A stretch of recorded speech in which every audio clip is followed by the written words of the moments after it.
নিজেকে কখনো ক্ষমতাবান মানুষ মনেই করি। আপনি নিজেরা ক্ষমতাবান মানুষ ভাবেন নাই, ঠিক আছে, কিন্তু ক্ষমতার স্বাদ ভোগ করেছেন পুরোপুরি। অনেক সময় মানুষকে মানুষ পর্যন্ত ভাবেননি। না না, আমি এরকম কখনো করি। করেছেন স্যার, করেছেন। শুনুন, ক্ষমতাধর মানুষেরা দুর্বল মানুষকে নিয়ে তুচ্ছ-তাচ্ছিল্য করে, তাকে নিয়ে ঠাট্টা মশকরা করে। আপনিও করেছেন। না, আমি করিনি কখনো এরকম। করেছেন স্যার, করেছেন। ক্ষমতা থাকতে আপনি আমার সাথে অনেক সময় খারাপ ব্যবহার করেছেন। আপনি কি আপনি?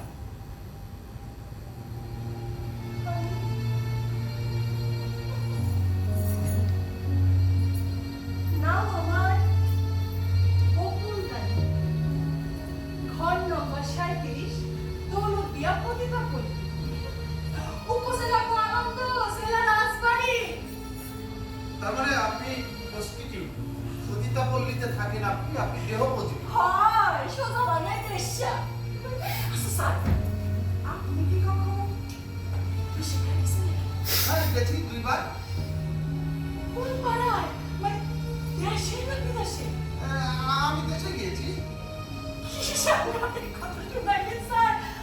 আপনি কোনো তো মানুষেরা শুনছি বিদেশে গেলে ওইসব পাড়ায় স্যার, আর আপনি দেশেই? হ্যাঁ, আমি গিয়েছিলাম বানিয়া সন্ধ্যা পতিতালয়ে, সেখানে একটা রেড করতে। সেখানে কিছু মেয়েকে তাদের ইচ্ছার বিরুদ্ধে দেহ ব্যবসায় নামানো হয়েছিল, আর কিছু অপ্রাপ্ত বয়স্ক মেয়েও ছিল। আমি গিয়েছিলাম তাদের উদ্ধার করতে।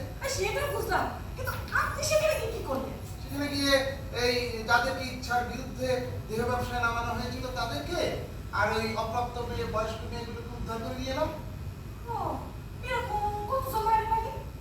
এত বছর পরে তো ঠিক মনে নেই, তো 17-18 জনের মতো হবে। ও, আর তাদের নিয়ে কই রাখলেন? তাদেরকে নিয়ে গেলাম বাগেরহাট। প্রথমত না 2 জনকে ওদের ফ্যামিলির লোকেরা এসে নিয়ে গেল।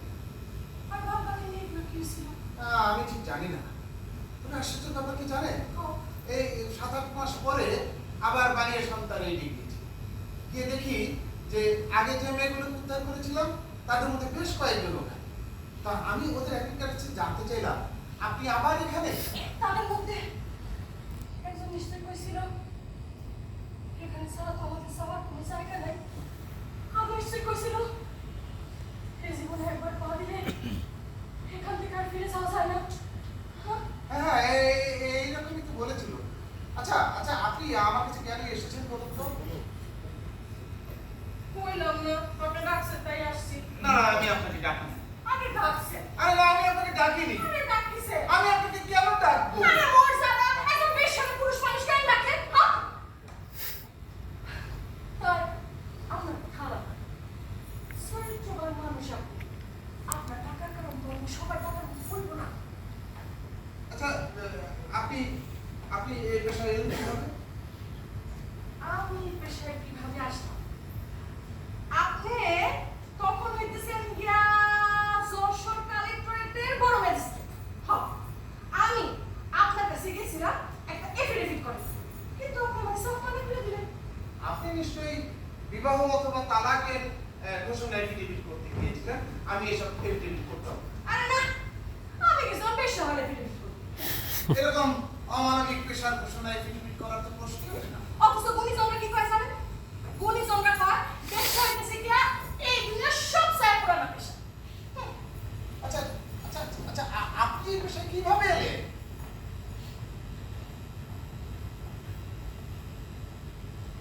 আমার প্রেমিক আমারে সরলা করে এই পাড়ায় বিক্রি করে দিয়া যায় না।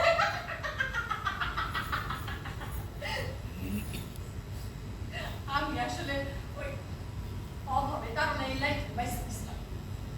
অমুকের জন্য তো কত কাজ আছে, কত ভালো ভালো কাজ, সম্মানের সাথে বেঁচে থাকার মতো কাজ, সেসব বাদ দিয়ে আপনি এই পেশায় এলেন? সম্মানজনক কাজ তো স্যার আমি করতে গেছিলাম। ধানে সাতালে কাজ করেছি, শুক্রের আলোতে কাজ করেছি, কিন্তু সেখানে যে পয়সা পেতাম তা দিয়া তো অসুস্থ বাপ মা 6 ভাই বোনের একবেলা খাওয়া যুক্ত। আর পয়সা কম পালে কি হবে? ওই ধানের সাতালে শুক্রের আলোতে আমার গিল্লে খাওয়া, আমার সম্মান নষ্ট করার মানুষ তো কমতি আসিল। নানান ঘাট পার হয়ে আমার জায়গা হইল ওই যশোরের সালে ভর্তির পেশা।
আচ্ছা, আপনার এভাবে উপার্জন করা টাকা আপনার পরিবার নিত? মানুষ মানুষের ঘেন্না করে, টাকা দেয় না। আর অভাবের সংসারে টাকা না নেওয়ার কথা তো মানুষ ভাবতেও পারে না। আচ্ছা ঠিক আছে, আমি আপনার লাইফ হিস্ট্রি না শুনি, এবার আপনি বলুন আমি কিভাবে আপনাকে তুচ্ছতাচ্ছিল্য করছি।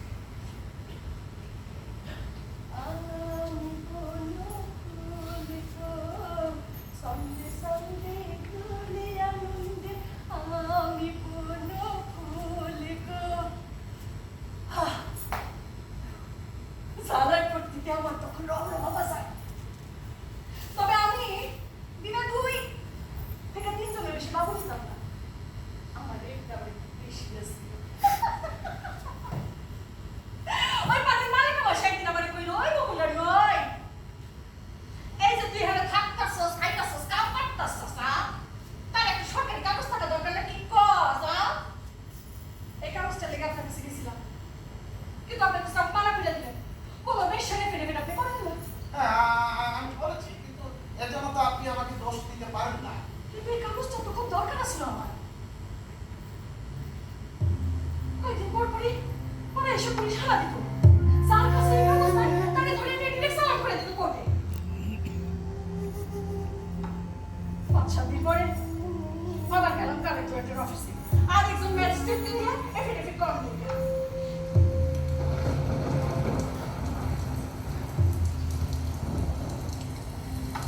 কাগজটা নিয়ে যখন পাড়ায় ফিরতেছি তখন ঝুম বৃষ্টি।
হ্যাঁ, আপনি আমার কাছে এসেছিলেন ঘটনার ব্যাপারে অভিযোগ জানাতে।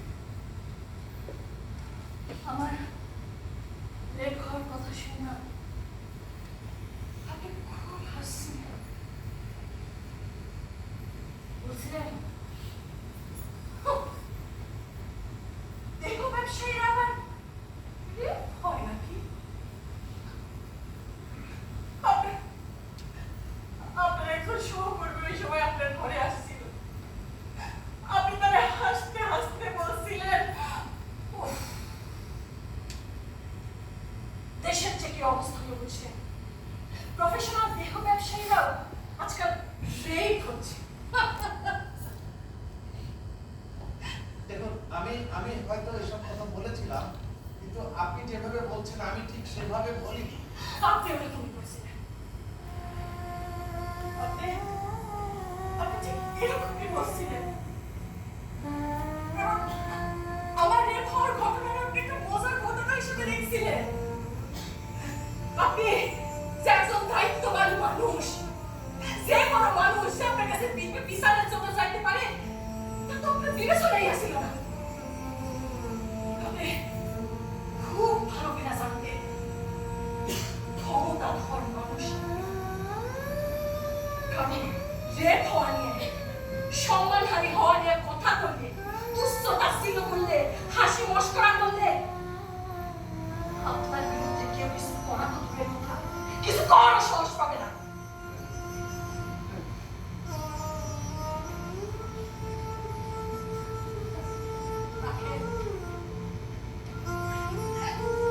সেটা এরকমই হবে। উপরে উপরে তারা যত ভালো মানুষই দেখা, ভিতরে ভিতরে না মাইয়া মানুষকে নিয়ে হাসি ঠাট্টা করতেই তারা পছন্দ করে। এই কথা বলতে কি একটু সমস্যা হয়? যদি কোনো রেপের ঘটনা ঠেকাইতে না পারো তবে দুঃখ করো না, নিজে অংশ নাও সেই রেপের ঘটনায়।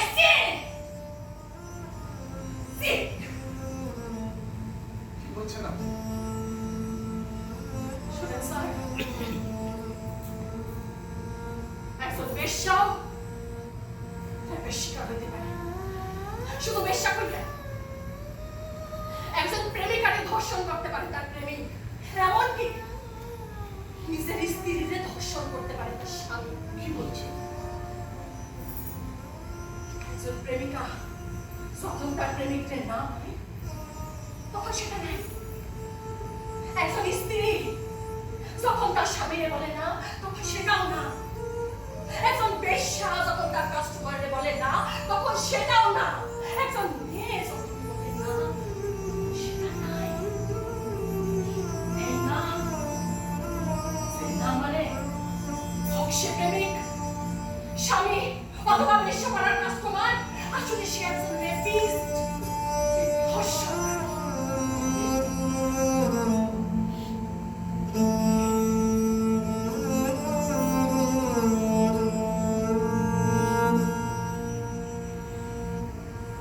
আমি এসেছিলাম আমার রেপের ঘটনা